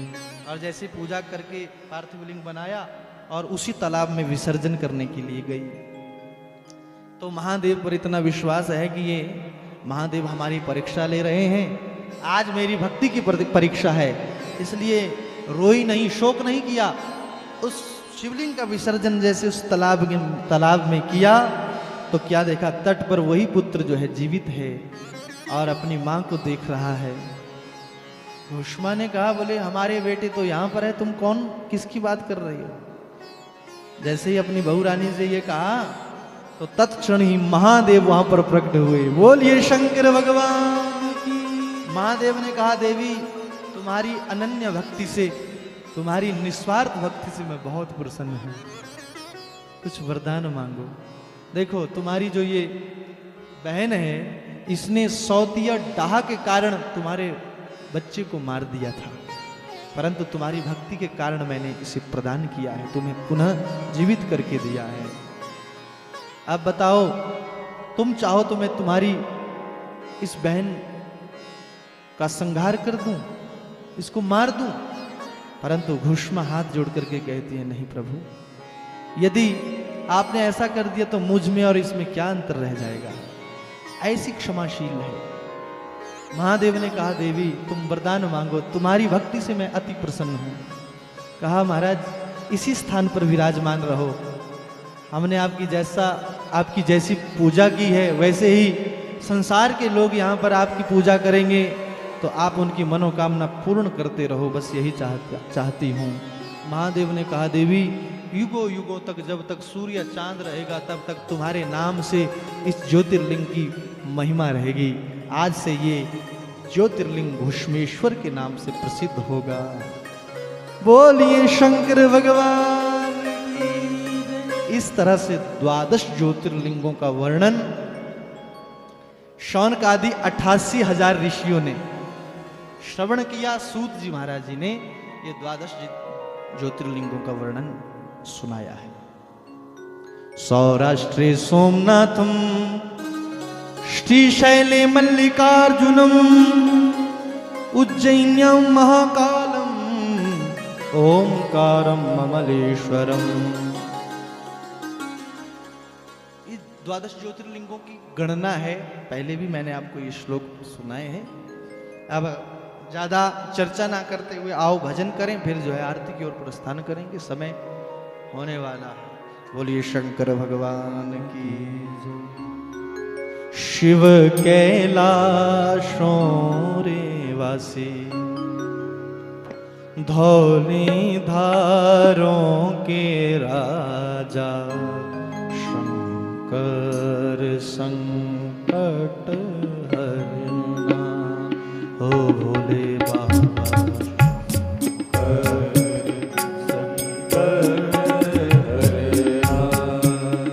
भोले बाबा शंकर संकट हरना।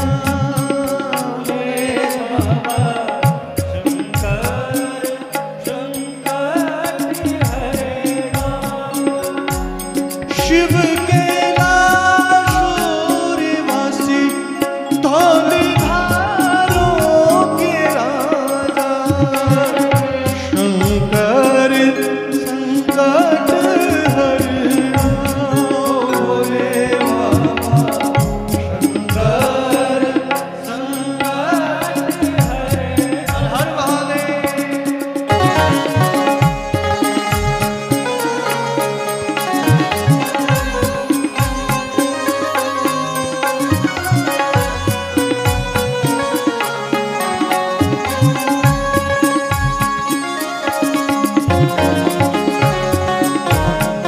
आइए बस इसी भजन के साथ हम प्रस्थान करेंगे।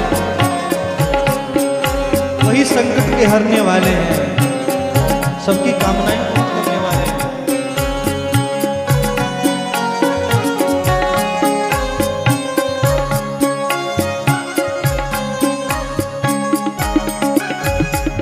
तेरे कैलाश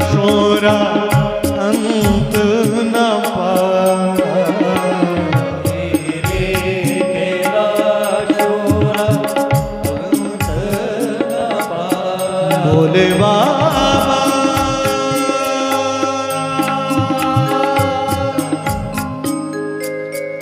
भोले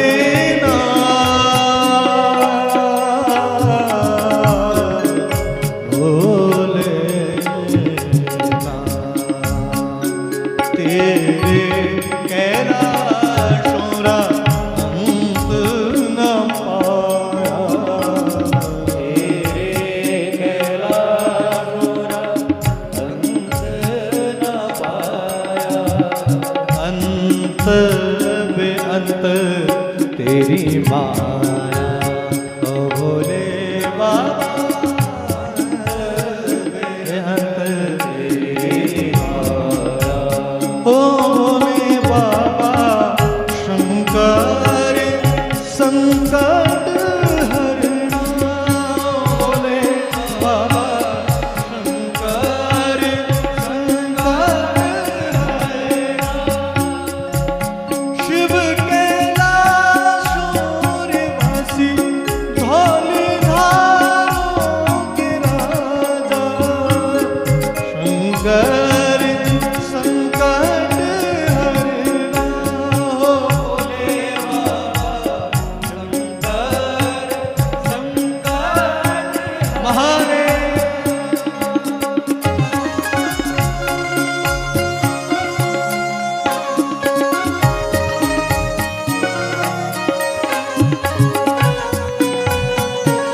सब गाओ, बड़ा प्यारा भाव है। हिमाचल के लोग बहुत बढ़िया गाते हैं इस भजन में। ऐसा कोई नहीं है जो हिमाचल का लोग इसे गाता ना हो। पूरे हिमाचल में गूंजता है ये भजन। हर हर महादेव।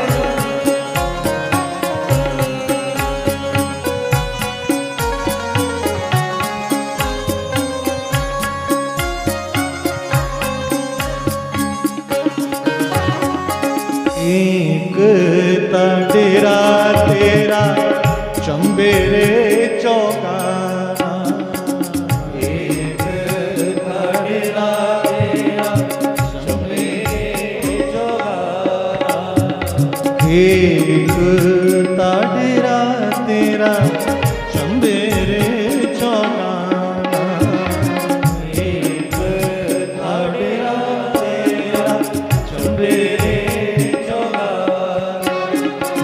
दूजा लाई दिता हर मोरा भोले बाबा दूजा लाई दिता हर मोरा ओ भोले बाबा शंकर संकट हरना भोले बाबा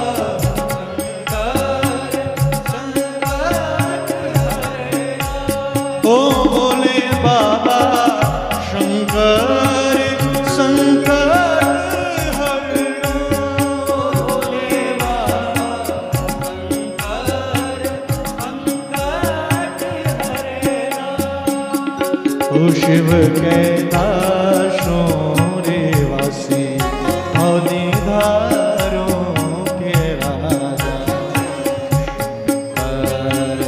संकट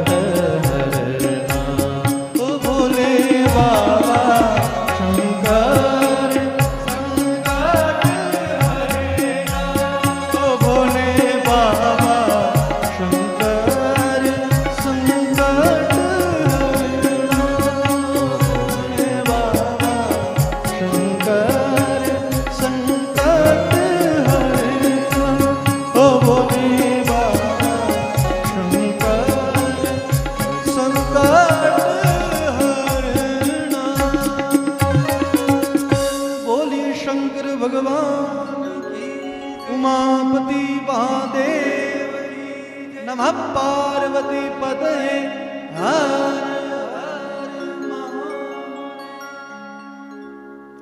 तो अब यहीं पर हम अपनी वाणी को विराम देने से पहले एक बार हमारे जो मुख्य यजमान जी है श्रीमान श्री गणेश दत्त शर्मा जी और इनका समस्त परिवार, इनको बहुत बहुत बधाई और शुभकामनाएं देना चाहेंगे। इनके लिए जोरदार तालियों के साथ का उत्साहवर्धन कीजिए, क्योंकि 11 दिन तक चलने वाला ये यज्ञ जो है बहुत बड़ा होता है। और फिर सबसे बड़ी बात है कि प्रसन्नता से करवाया है, खुशी का करवाया है। मन में एक भाव था कि हम शंकर जी के लिए करवाएंगे। तो इस तरह का यज्ञ जो होता है उससे महादेव बड़े प्रसन्न होते हैं। कुछ यज्ञ तो हमें मजबूरी के करने पड़ते हैं, परंतु ये ऐसे यज्ञ होते हैं जिसमें कोई कामना नहीं होती, वो केवल भगवान शंकर की प्रसन्नता के लिए या भगवान की प्रसन्नता के लिए करवाए जाते हैं। तो इसके लिए हम अपने यजमान श्रीमान श्री गणेश दत्त शर्मा जी और इनकी श्रीमती और इनके पुत्र और पूरा परिवार, पूरा गांव बधाई का पात्र है, जिन्होंने 11 दिन, 11 तो छोड़ो, मैं तो 19 दिन कहूँगा, क्योंकि 8 दिन पीछे यहाँ संजय भारद्वाज जी के घर में भागवत जी की कथा थी, फिर शिव महापुराण की कथा। तो आपने 19 दिनों तक कथा सुनकर के यहाँ पर एक ऐसा उदाहरण प्रस्तुत किया है और आपने ऐसा परिचय दिया है कि सच में आपका भगवान से बहुत प्रेम है। अपने लिए जोरदार तालियां सारे जितने भी भक्तजन यहाँ पर हैं। ऐसा लगता है जैसा आपका मन कथा सुन सुन करके भरता ही नहीं है, ऐसा हमें यहाँ पर फील होता है। क्योंकि अक्सर हो जाता है हर रोज ही कथा सुनते रहें तो कई लोग तो बोल भी देते हैं कितनी सुने महाराज, परंतु आपका भाव, आपकी श्रद्धा देख करके ऐसा लगा कि आपका मन तो अभी भी ऐसा है कि 2-4 दिन और चल पड़ते तो ठीक था। बोलिए शंकर भगवान की। तो ये अपने आप में बहुत अच्छी बात है और यहीं से ही सिद्ध होता है, पता चलता है कि आपका भगवान से प्रेम है, भगवान की कथा से प्रेम है। और हम अक्सर कथा से कहते रहते हैं कि जिसका भगवान की कथा से प्रेम हो गया उसका ही भगवान से प्रेम हो गया। अगर भगवान की कथा से प्रेम ना हो तो फिर भगवान से प्रेम कैसे होगा? अगर प्रियतम के बारे में सुनने में अच्छा ही ना लगे तो प्रियतम से प्रेम कैसे हो सकता है? इसलिए जिससे प्रेम होता है ना, उसके बारे में सुनने का मन होता रहता है बार बार। तो ऐसा यहाँ पर देखने में मिला है। बस व्यासपीठ से इस परिवार के लिए, अपने यजमान जी के लिए यही आशीर्वाद है कि आपके सदगृहस्थ में ऐसे मेले लगते रहें, ऐसे सत्कर्म होते रहें। ये शंकर भगवान के चरणों में आपके लिए हम विनती करते हैं।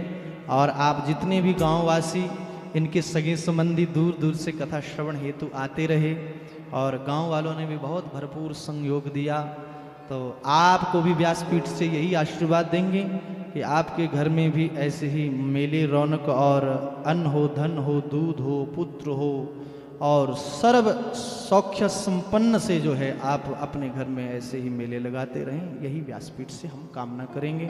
बोलिए शंकर भगवान की जय। और एक बार इस परिवार के जो कुल गुरु है श्रीमान श्री सुखदेव पंडित जी, जो हमारे बुजुर्ग के रूप में यानी हमारे गुरु तुल्य भी है, जीवन का अनुभव है, बहुत कुछ इनसे हमें प्राप्त हुआ सीखने को। तो इनका भी व्यासपीठ से बहुत बहुत अभिनंदन। जोरदार तालियां बजाइए जरा, क्योंकि कुल गुरु की कृपा से ही ये कार्य संभव हो पाते। कुल गुरु का संस्कार होता है। कुल गुरु तो ऐसे होता है जैसे राम जी के वशिष्ठ जी थे। दशरथ जी के ऊपर जब भी कोई संकट आता था तो दशरथ वशिष्ठ जी के ही पास जाते थे। तो कुल पुरोहित का और यजमान का आपस में बहुत गहरा संबंध होता है, यदि समझें, यदि माने। तो महाराज हमने यहाँ ये देखा है कि इनका भी अपने यजमान के प्रति बड़ी सुंदर निष्ठा और श्रद्धा है। अपने यजमान के प्रति एक बहुत सुंदर प्रेम है जो यहाँ पर देखने को प्राप्त हुआ।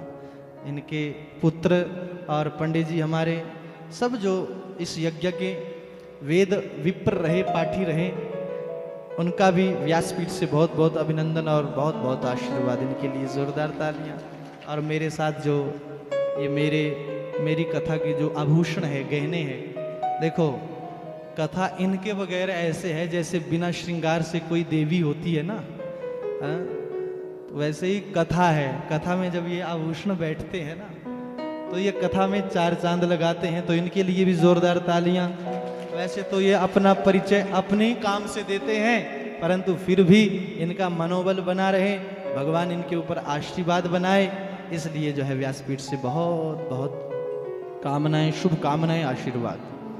और हमारे साउंड वाले भैया हेमंत भैया, जिन्होंने अपने इस ध्वनि यंत्र से इस आवाज़ को आप तक पहुंचाया, तो इनका भी व्यासपीठ से बहुत बहुत धन्यवाद और बहुत बहुत आशीर्वाद। भगवान अपनी कृपा हमेशा बनाए रखें, ऐसी कामना व्यासपीठ से।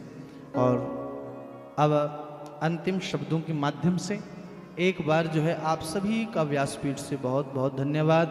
11 दिनों का चलने वाला यज्ञ है भैया, इसमें हो सकता है आवेश के कारण कोई एक आधा शब्द तीव्र निकल गया हो, कड़वा निकल गया हो, तो उसके लिए व्यासपीठ से क्षमा प्रार्थी हूँ। यदि कोई बात 11 दिनों में आपको चुभ गई हो, लग गई हो, तो उसके लिए क्षमा याचना। यदि अच्छी लगी हो तो हमारे कथा की सार्थकता वही होगी कि आप उस बात को अपने जीवन में चरितार्थ करके हमारी कथा को सफल बनाएं, यही हम आपसे निवेदन करेंगे। वास्तव में कथा तो अनंत है, आप सारा जीवन भर भी कथा सुनते रहोगे तब भी कथा का बखान कोई कर नहीं सकता। ये अनंत है महाराज, सागर है ये। परंतु कथा से हमें 2-4 बातें ऐसी सीख लेनी चाहिए, अपने जीवन में चरितार्थ कर लेनी चाहिए, जिससे लगे कि हमारे यहाँ कथा हुई, तो वहाँ से कुछ ना कुछ प्राप्ति जरूर करवानी चाहिए, करनी चाहिए। यही हमारी कथा की सार्थकता रहती है। नहीं तो फिर अगर कथा से कोई प्रभाव ही ना पड़े तो फिर ये केवल कमाई का साधन हो जाता है, फिर हमें भी तसल्ली नहीं होती। बोलिए शंकर भगवान की। तो हमने पहले भी कथा में कहा कि कोई भी हम कार्य करते हैं तो पहले साध्य धर्म हो, हमारी दृष्टि धर्म पर पहले। जब धर्म पर दृष्टि होगी तो अर्थ अपने आप आएगा। जब अर्थ पर दृष्टि पहले हो गई तो धर्म गौण हो जाएगा, अर्थ प्रधान हो जाएगा। इसलिए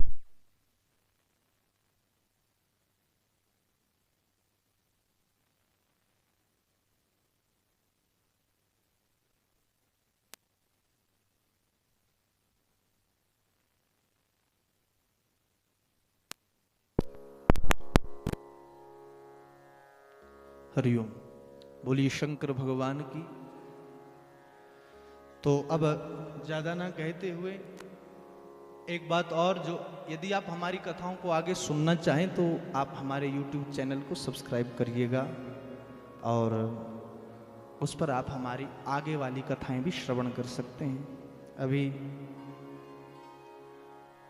25 मार्च 2024 से 1 अप्रैल तक चलने वाली कथा हमारी रोहड़ू में होगी। उससे पहले वैसे शिमला में है, जुनगा के पास ही, तो वहाँ तो लाइव नहीं होगी, परंतु जो आगे वाली कथा है वो उस पे आएगी YouTube चैनल पे।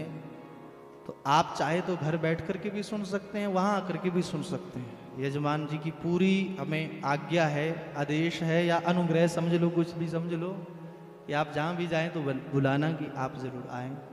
और एक कथा हमारी 2 अप्रैल से 9 अप्रैल तक जो है वो हमारे ही क्षेत्र में, दिगल क्षेत्र में है।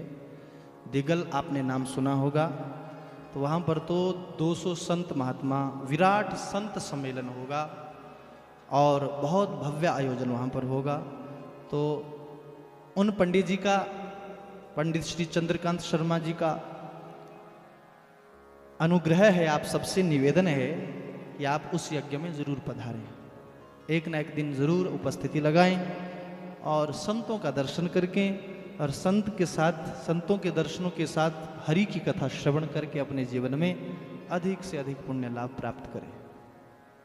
और जो हमारे YouTube चैनल का नाम है वो है आचार्य नरेंद्र भारद्वाज के नाम से, तो आप सर्च कर सकते हैं, सब्सक्राइब कर सकते हैं और फिर आगे वाली कथाएं हमारी श्रवण कर सकते हैं इसी के साथ। हाँ, और जो यहाँ की कथा है वो हमारे हेमंत भैया ने अपने चैनल पर धरी है, बढ़िया, बहुत सुंदर ढंग से। इसी फ़ोन में ऐसा सुंदर कंटेंट बना दिया कथा का महाराज, ऐसा लगता है जैसे प्रोफेशनल किसी कैमरे वाले ने ही बनाई है यार। इस तरह की कथा रिकॉर्ड करने के लिए ना वो कैमरे वाले बढ़िया बजट लेते हैं, और इन्होंने महाराज इसी फ़ोन में इस कथा को रिकॉर्ड करके जो है अपने चैनल पर धर दी है, HK लाइव साउंड। आप इनके चैनल को भी देख सकते हैं, बहुत बढ़िया भजन भी उसमें। हम यहाँ कथा करके जब कमरे में जाते हैं तो वहाँ सुन लेते हैं कि आज हमने क्या किया। बोलिए शंकर भगवान की।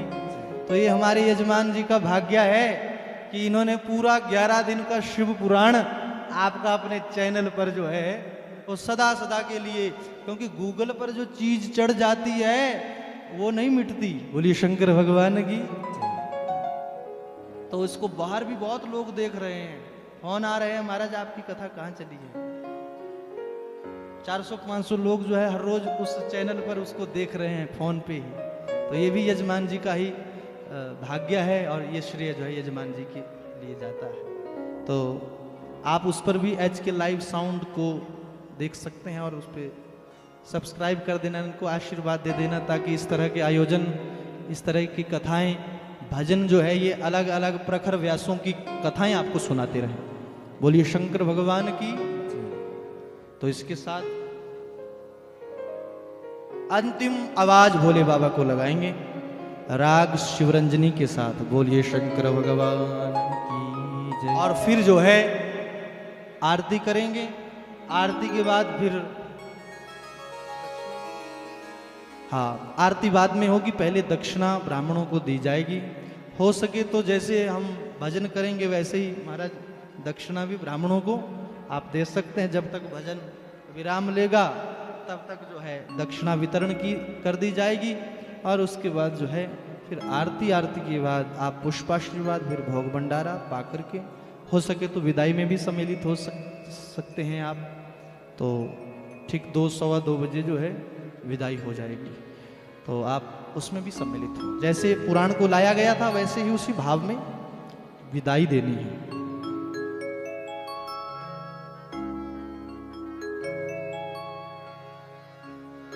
शिव नाम से है जगत में उजाला, हरि भक्तों के हैं मन में शिवाला, मन में शिवाला। हे शंभो बाबा मेरे भोलेनाथ, तीनों लोकों में तू ही तू। हे शंभो बाबा मेरे भोलेनाथ, तीनों लोकों में तू ही तू। श्रद्धा सुमन मन बिल पत्री, श्रद्धा सुमन मेरा मन बिल पत्री, जीवन भी अर्पण कर तू। हे शंभो बाबा मेरे भोलेनाथ, तीनों लोकों में तू ही तू। ऐसे नहीं जरा हाथ खोल के हर हर महादेव।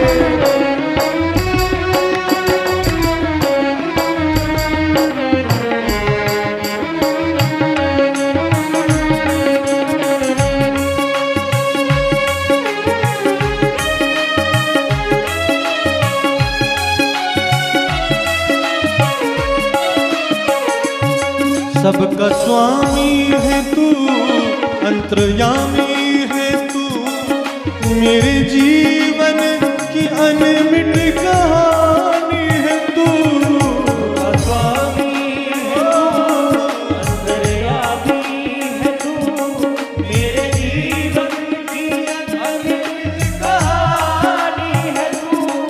तेरी शक्ति अपार, तेरा पावन है द्वार, तेरी पूजा है मेरा जीवन।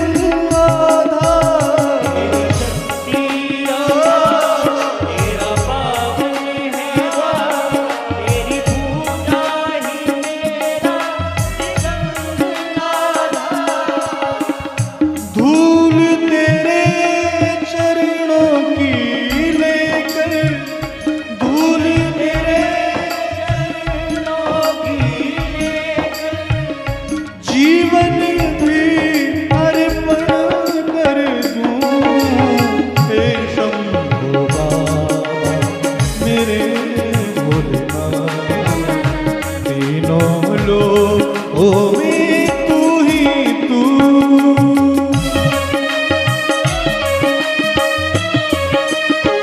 हर हर महादेव।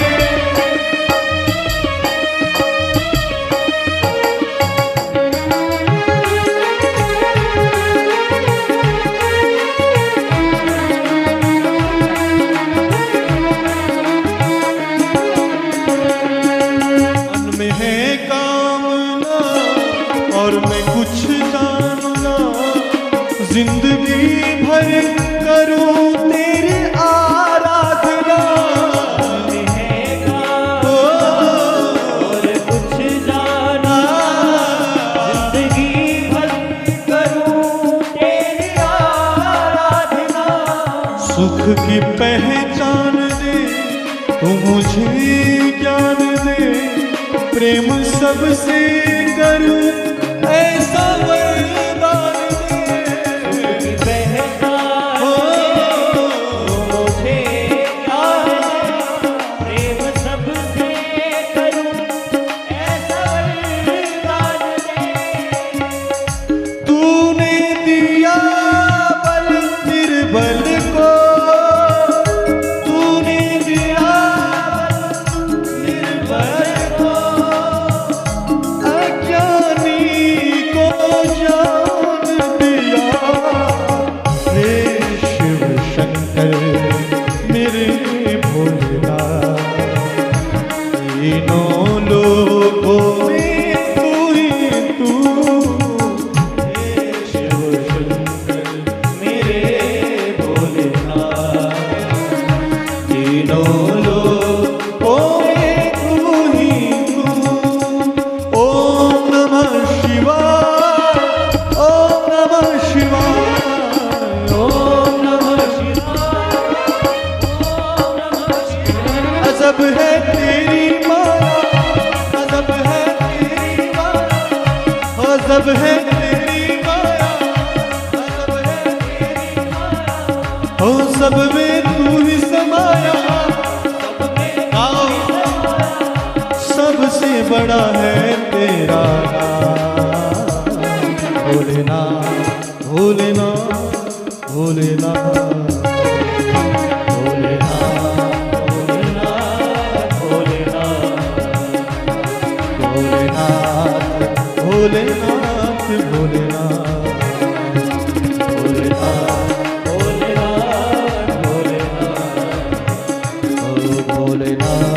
भोलेनाथ भोलेनाथ हर हर महादेव शिव शंभो, हर हर महादेव शिव शंभो, हर हर महादेव शिव शंभो, हर हर महादेव शिव शंभो, हर हर महादेव शिव शंभो, हर हर महादेव, हर हर महादेव शिव शंभो, हर हर महादेव।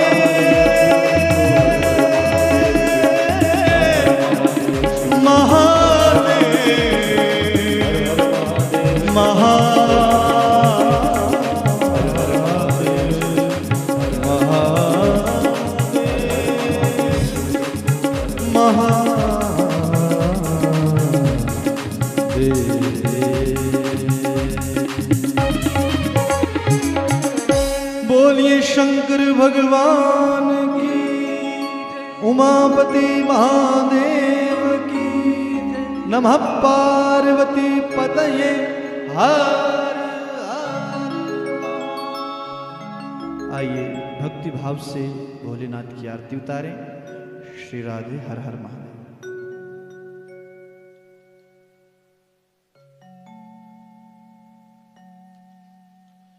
ओम चंद्रमा मनसो जातश्चक्षुः सूर्यो अजायत, श्रोत्राद् वायुश्च प्राणश्च मुखादग्निर्जायत। ओम जय शिव ओंकारा, बोले हर शिव ओंकारा, शिव पार्वती का प्यारा, ब्रह्मा विष्णु सदा शिव, भोलेनाथ महाशिव। हरे धामी धारा, हरे हरे हरे हरे महादेव। एकानन चतुरानन पंचानन राधे, पंचानन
चक्र त्रिशूल धरता, ये चक्र त्रिशूल धरता, सुख करता दुख हरता, करता दुख हरता, जग पालन करता।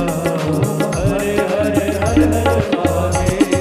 ब्रह्मा विष्णु सदा शिव जानत अविवेका, जानत अविवेका, प्रणवाक्षर के मध्य ओम अक्षरे के मध्य, ये तीनों एका। हरे हरे हर हर महादेव। काशी में विश्वनाथ विराजे नंदी ब्रह्मचारी, बोले नंदी ब्रह्मचारी, नित उठ भोग लगावे, जी के दर्शन पाए, महिमा अति भारी। हरे हरे हर हर महादेव। त्रिभुवन स्वामी जी की आरती जो कोई नर गावे, बोले प्रेम सहित गावे, कहत शिवानंद स्वामी, हरे हर स्वामी, मन वांछित फल पावे। हरे हरे हर हर महादेव। ओम जय शिव ओंकारा, बोल हर शिव ओंकारा, शिव पार्वती का प्यारा, ब्रह्मा विष्णु सदा शिव, भोले वाले नाथ महादेव, वरदानी गौरा।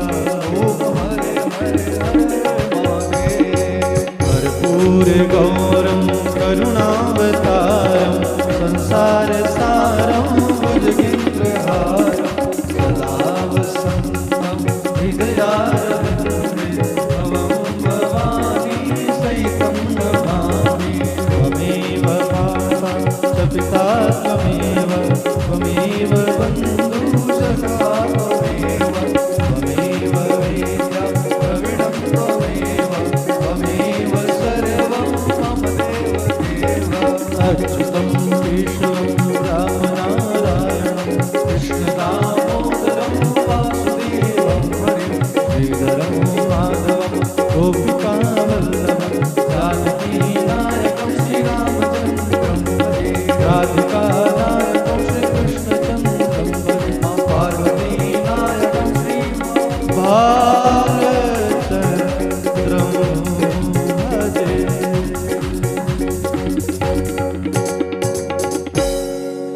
सर्वे भवन्तु सुखिनः, सर्वे सन्तु निरामयाः, सर्वे भद्राणि पश्यन्तु मा हरिः ओम्। जलेन शीतलीकरणं, पुष्पेण वन्दनम्, आत्म अभिवन्दनं च। ॐ हरिः ओम्। ॐ द्यौः